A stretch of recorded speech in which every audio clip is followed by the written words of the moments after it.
Hello, thank you for stopping by. I am Dr. Johan Ariff Juhari of the Department of Psychological Medicine, University Malaya Medical Center.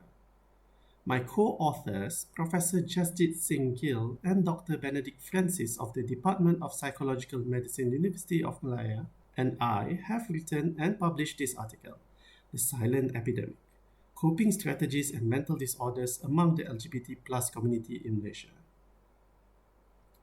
Introduction. The mental health of the LGBT plus population has repeatedly been reported to fare worse than the general population in international studies.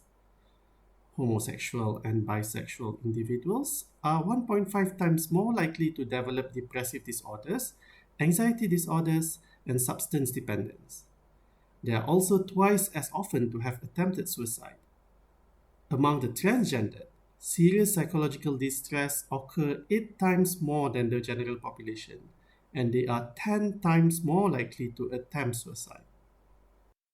The LGBT plus position in Malaysia is a troubled one. Studies found that 86% of the population is against homosexuality and 54.3% believe that transgendered people violate traditions and cultural norms.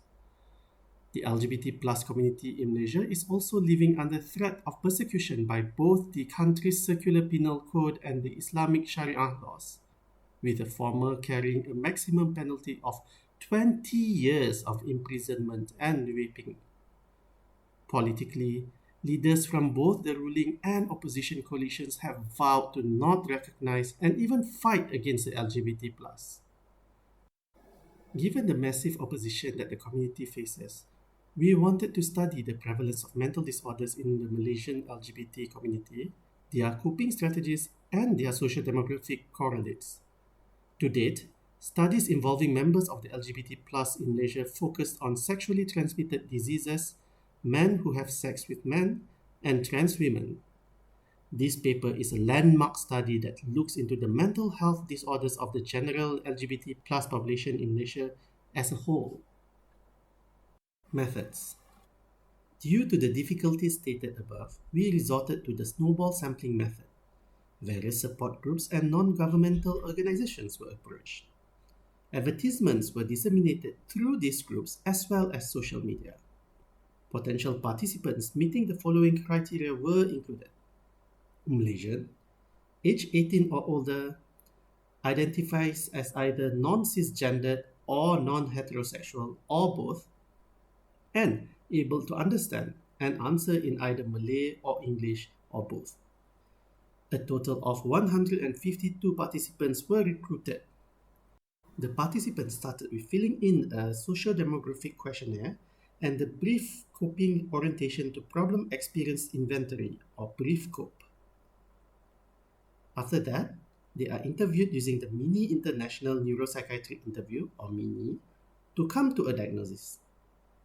The data then were collected and analyzed using the Statistical Package for the Social Sciences, the SPSS. Results.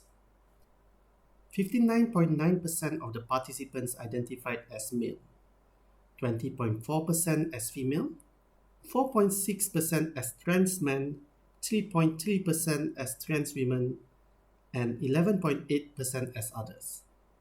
For sexual identity, 59.9% identified as homosexual, 23.7% as bisexual, 2.6% heterosexual, 2.6% asexual, and 11.2% as others.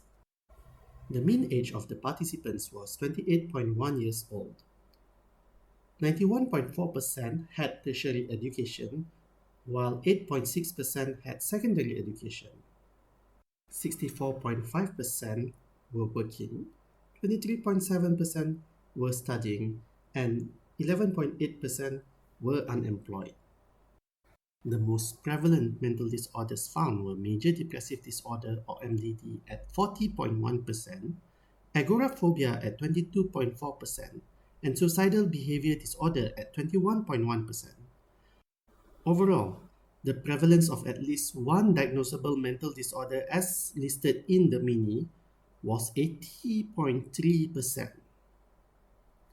Using the chi-square analysis, simple and multiple logistic regression for the risk factors of mental disorders, we have found that bisexuality with a p-value of 0.043, lack of friends' knowledge regarding one's sexual identity or gender identity with a p-value of 0.011, those who use emotion-based coping with a p-value of 0.037, and those who do not use problem-based coping with a p-value of 0.019 were the only statistically significant factors in predicting mental disorders in this population. Conclusion. These are all in line with international data. Most worrying is that the prevalence of mental disorders is more than twice than that of the general population, and major depressive disorder is up to 20 times more prevalent. Surprisingly, bisexuality is the only significant social demographic risk factor to having mental disorders, while typical risk factors such as lower income, unemployment, low levels of education were not statistically significant. To the best of our knowledge, this is the first Malaysian study that assessed the coping styles and mental disorders among the general Malaysian LGBT plus population. Societal and legal pressures, and the lack of basic human rights protection for the LGBT plus community could be the driving force that negatively affect the mental health of the community.